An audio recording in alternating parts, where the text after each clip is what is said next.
Well, let's welcome Ron Kroichick into the conversation.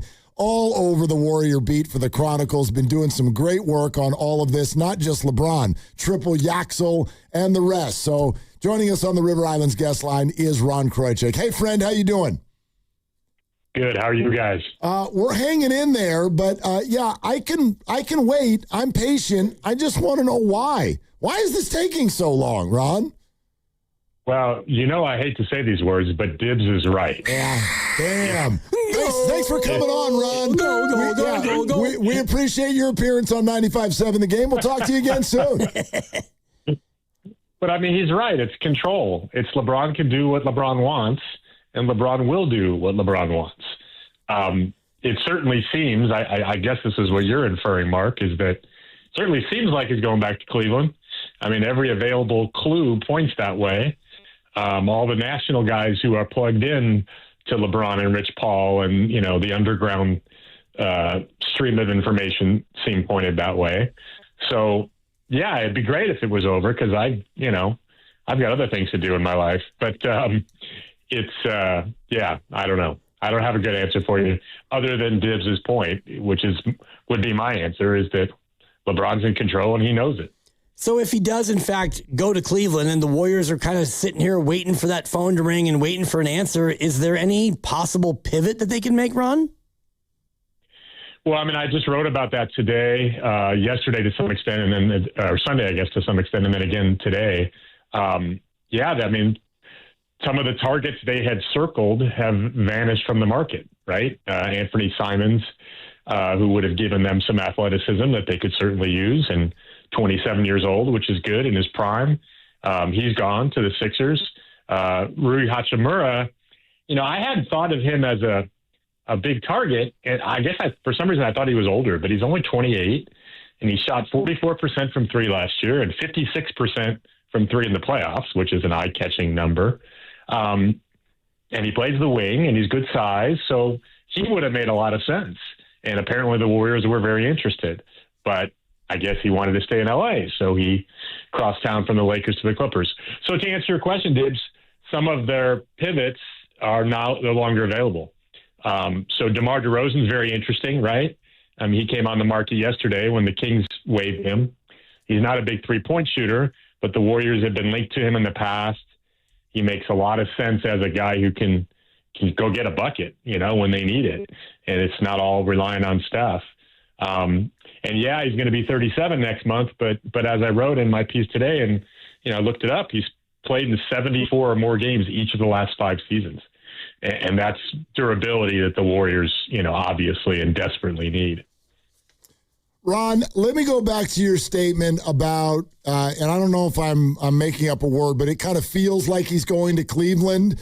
Because a week ago, it kind of felt like he was coming to Golden State, and I don't know that any of the reasons we used then or now are actual real things. Are we just kind of listening to voices and vibes, or do we have something kind of tangible here?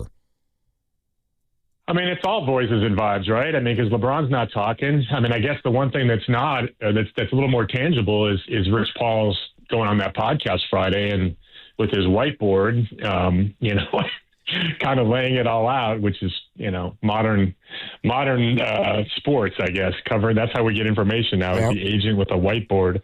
Gosh. And that made it sound, it's not like calling in working sources, you're just got the agent with the whiteboard telling you how it is. That made it sound, I didn't listen to the whole thing, but the parts I watched made it sound like Philly was a very big option, right? If it's purely a basketball decision, Philly and Miami probably make the most sense.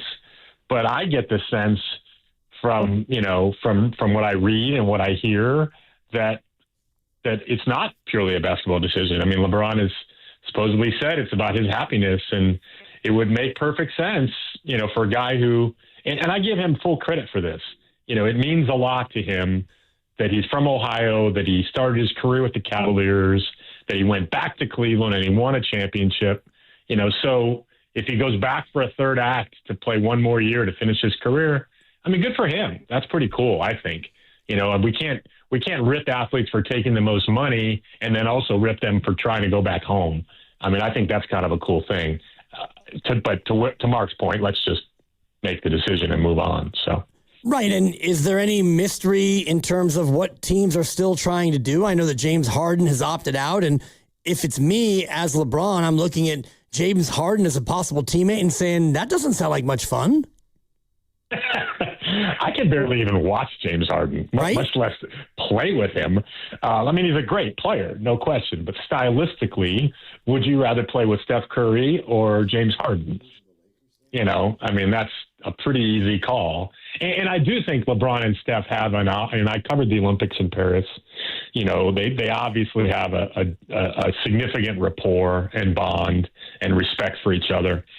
So, I mean, to Mark's question about was it tangible when we thought it was, you know, he was going to come here, I think it is tangible, his connection with Steph, but is that enough, right? Because the Warriors are clearly not close to winning a championship.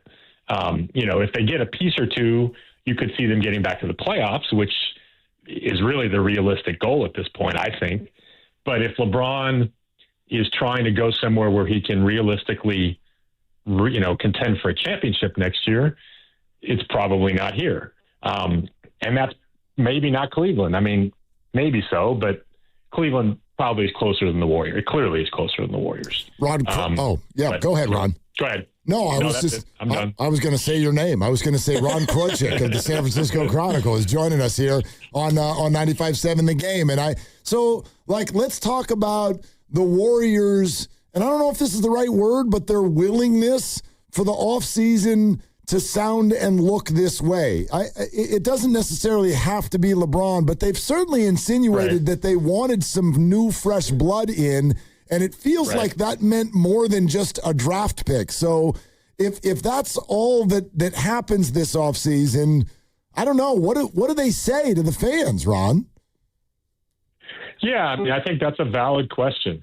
Because they did, Steve Kerr in his, return press conference and Mike Dunleavy a couple times, they have made it sound like they knew they needed to reshape the roster. They needed to become younger. They needed to become more flexible. They needed more players who can play on back-to-back nights, all those things. They said that directly.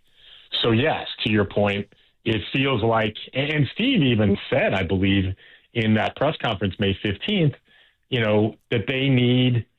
that Mike and Joe need to have a good offseason. They need to go get some players, either by trade or free agency, have a good draft.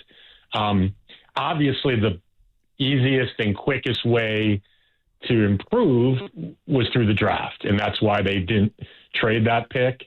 That's why, the draft was deep, obviously. They took a player who makes a lot of sense for them, and it's only 2 summer league games, but Yaxel certainly looked good. And he seems to be a puzzle piece that fits with what they have and what they need. So, yes, that's a big step, but I agree with you, Mark.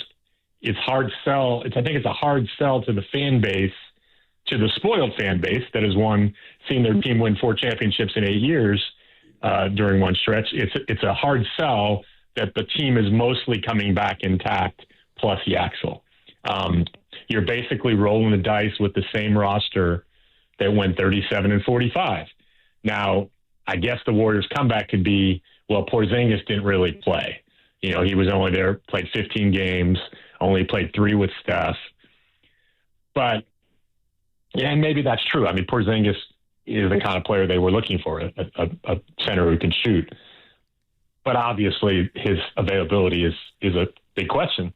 I mean, he hasn't played 60 games, I think, in any of the last 3 seasons. So, it's a good point. By putting your hope, by dreaming of LeBron, did you sacrifice other possible acquisitions? And it's starting to look like that might be the case.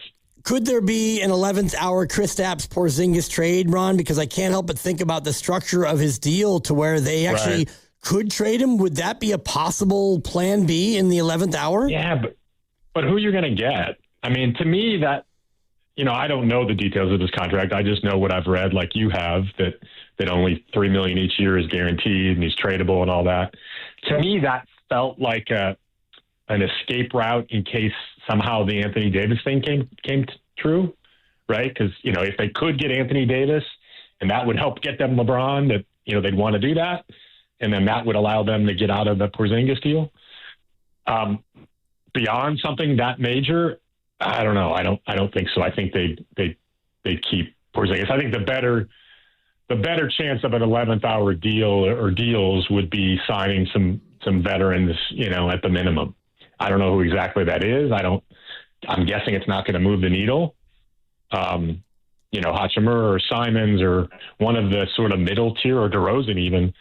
I think you could say, okay, that's a good step to try to win, now with Curry, with Steph. But yeah, it's going to be pretty interesting to see what they can do, if anything, if LeBron, as expected, goes elsewhere. Ron, I just want to throw this out too. It seems like this idea of 2, 3, 4 future first-round draft picks for a current now player, it sort of seems counterintuitive to everything else they've been doing. Is that on the table at all for the right guy? I think it would have to be a star. I think that was the chatter for a long time, right? And then they went and got Jimmy, which was their big swing, right? I mean, if you step back and look at how did the Warriors, try to go for it one more time in Curry's twilight years, after the bonus championship of 2022, what was the big move to try to win now with Steph? It was getting Jimmy Butler. That was their big swing.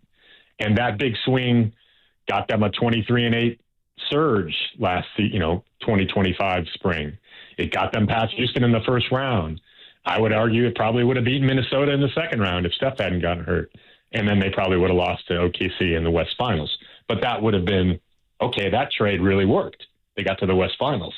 And then this year, they started sluggishly, and then Jimmy goes down. And that's when everything changed. I mean, that trade was a smart big swing because you didn't give up all your future assets for Jimmy Butler. And it looked like it was going to work. And then it didn't work because Jimmy got hurt. And that's just kind of bad luck. So to your point, Mark, or to your question, I don't think they want to give up all their future assets for a star, unless it's a really big star. And I don't think that person's available. That player's available now. Yeah. So I think they've come to realize, and Steve and Steph have even said it, that they don't want the Warriors to mortgage the future on this desperate chase for one more title. I think they know drafting Yaxel and trying to develop him and, build the next phase of the Warriors with younger players is the smart way to go.